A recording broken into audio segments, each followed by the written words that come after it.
Գործք առաքելոց 7-րդ գլուխ։ Քահանայապետն ասաց. Իսկապես դա այդպես է։ Եվ Ստեփանոսն ասաց. Եղբայրներ եւ հայրեր, լսեցեք ինձ։ Փառքի Աստվածը երևաց մեր հորը Աբրահամին, մինչ նա միջագետքում էր, նրան խառանում բնակեցնելուց առաջ, ու ասաց նրան. դուրս ել քո երկրից եւ քո ազգատոհմից ու արի այն երկիրը, որ քեզ ցույց կտամ։ Այդ ժամանակ Աբրահամը, ելնելով Քաղդեացիների երկրից, բնակություն հաստատեց Խառանում։ Այդտեղից էլ նրա հոր մահվանից հետո Աստված նրան պանդխտեցնելով փոխադրեց այս երկիրը, որտեղ այժմ բնակվում եք դուք։ Այստեղ նրան եւ ոչ մի ժառանգություն չտվեց։ Մի ոտնաչափ տեղ անգամ, բայց խոստացավ նրան այստեղը տալ բնակության համար եւ իրենից հետո նրա սերնդին, երբ դեռ նա նույնիսկ որդի չուներ։ Աստված այսպես խոսեց. նրա սերունդն օտար երկրում պանդուխտ պիտի լինի, եւ նրան ծառա պիտի դարձնեն ու 400 տարի պիտի չարչարեն։ Եվ այն ազգին, որին նրանք ծառա պիտի դառնան, ես պիտի դատեմ, ասում է Աստված։ Եվ սրանից հետո պիտի ելնեն ու պիտի պաշտեն ինձ այստեղում։ Եվ նրան տվեց թլփատության ուխտը։ Ապա նա ծնեց Իսահակին եւ թլփատեց նրան 8-րդ օրը։ Իսահակը Հակոբին, Հակոբն էլ 12 նահապետներին։ Նահապետները Հովսեփին նախանձելով նրան վաճառեցին Եգիպտոս տանելու համար։ Բայց Աստված նրա հետ էր ու ազատեց նրան իր բոլոր նեղություններից։ Նրան շնորհներ ու իմաստություն տվեց Եգիպտոսի փարավոնի առաջ, նրան եգիպտացիների ու իր ամբողջ տան վրա իշխան կարգեց։ Եվ ամբողջ Եգիպտոսում ու Քանանում սով սկսվեց։ Մեծ նեղություն կար, եւ մեր հայրերն ուտելիք չէին գտնում։ Հակոբը, լսելով, որ Եգիպտոսում ուտելիք կա, նախ ուղարկեց մեր հայրերին, իսկ երկրորդ անգամ Հովսեփն իրեն ճանաչել տվեց իր եղբայրներին, եւ փարավոնն էլ իմացավ նրա ազգատոհմի մասին։ Հովսեփը մարդ ուղարկեց եւ բերել տվեց Հակոբին, իր հորը եւ ամբողջ ազգատոհմին, 75 հոգի։ Հակոբը Եգիպտոս իջավ, որտեղ եւ վախճանվեցին ինքն ու մեր հայրերը։ Նրանց մարմինները փոխադրվեցին Սյուքեմ եւ դրվեցին այն քարայրի մեջ, որն Աբրահամն արծաթադրամով գնել էր Եմորի որդիներից Սյուքեմում։ Երբ մոտեցավ ավետյաց ժամանակը, որ Աստված խոստացել էր Աբրահամին, Եգիպտոսում ժողովուրդը աճեց եւ բազմացավ, մինչեւ որ Եգիպտոսում ելավ մի ուրիշ թագավոր, որը չէր ճանաչում Հովսեփին։ Նա հնարքներ բանեցրեց մեր ազգի դեմ եւ չարչարեց մեր հայրերին, նրանց զավակներին դեն նետելով, որ չապրեն։ Այդ ժամանակ ծնվեց նաև Մովսեսը, որն Աստծո առաջ վայելուչ էր եւ որն իր հոր տանը մեծացավ 3 ամիս։ Երբ նրան նետեցին գետը, փարավոնի դուստրը նրան վերցրեց եւ մեծացրեց իբրև իր որդեգրի։ Մովսեսը եգիպտացիների ամբողջ իմաստությամբ կրթվեց եւ զորավոր էր իր խոսքերով ու գործերով։ Երբ նրա 40 տարին լրացավ, նա մտադրվեց շրջելու իր եղբայրների իսրայելացիների մեջ։ Եվ ահա մի անիրավված իսրայելացու տեսնելով զայրացավ եւ զրկվածի վրեժը լուծեց Եգիպտացուն սպանելով։ Մտածում էր, թե միգուցե իր եղբայրները կիմանան, որ Աստված իր ձեռքով նրանց փրկություն է տալու, բայց նրանք չիմացան։ Հաջորդ օրը հանդիպեց իրար հետ կռվող 2 իսրայելացիների, փորձեց նրանց հաշտեցնել եւ ասաց. «Ով մարդիկ, եղբայրներ եք, ինչու եք միմյանց նեղացնում»։ Իսկ նա, ով անիրավում էր ընկերոջը, առարկեց նրան ու ասաց. «Քեզով իշխան եւ դատավոր կարգեց մեզ վրա։ Միթե ինձ էլ ես ուզում սպանել, ինչպես որ 3 սպանեցիր Եգիպտացուն»։ Այս խոսքերի վրա Մովսեսը փախավ ու պանդխտեց Մադիամի երկրում, որտեղ 2 որդի ունեցավ։ 40 տարին լրանալուն պես Սինա լեռան անապատում մի մորենու կրակի բոցերի մեջ նրան երևաց Տիրոջ հրեշտակը, եւ Մովսեսը այս տեսնելով զարմացավ տեսիլքի վրա, ու երբ նա մոտենում էր նայելու, նրան հասավ Տիրոջ ձայնը. «Ես եմ քո հայրերի Աստվածը,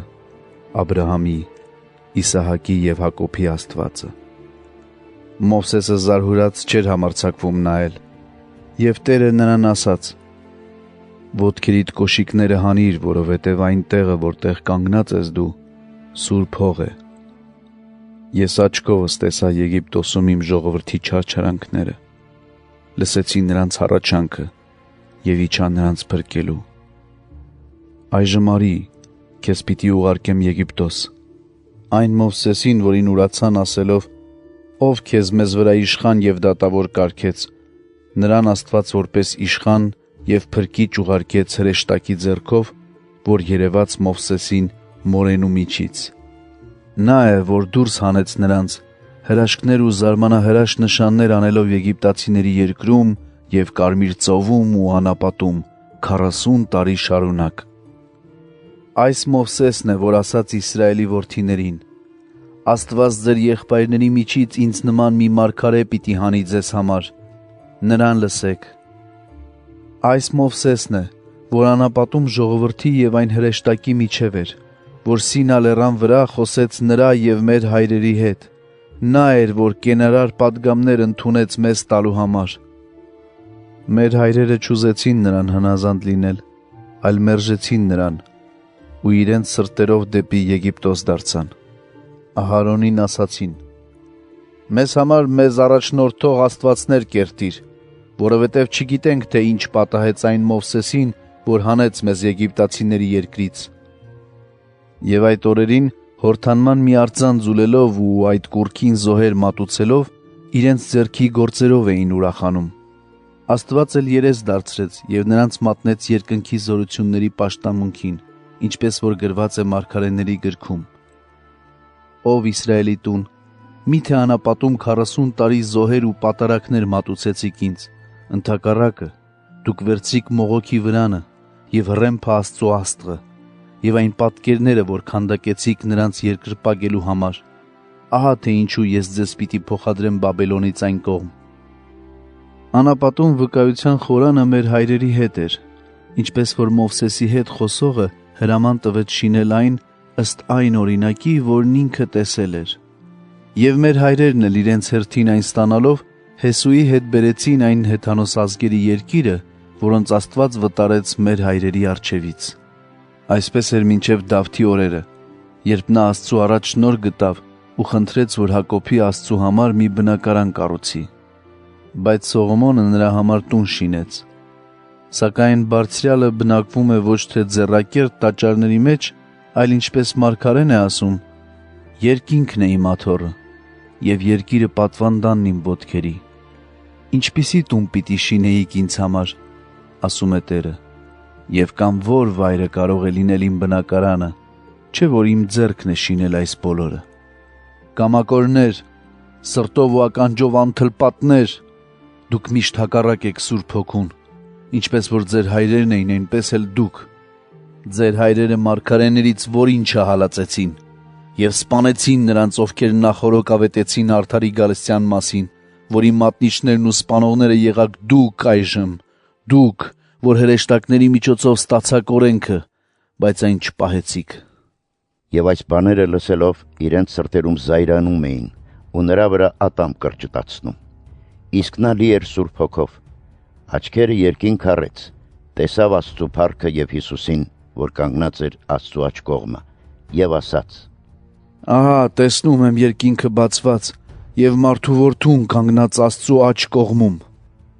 Նրանք բարձրաձայն աղաղակելով փակեցին իրենց ականջները և բոլորը միասին նետվեցին Ստեփանոսի վրա և քաղաքից դուրս հանելով քարկոծեցին, իսկ վկաներն իրենց զգեստները դրեցին Սողոս անունով մի երիտասարդի ոտքերի առաջ։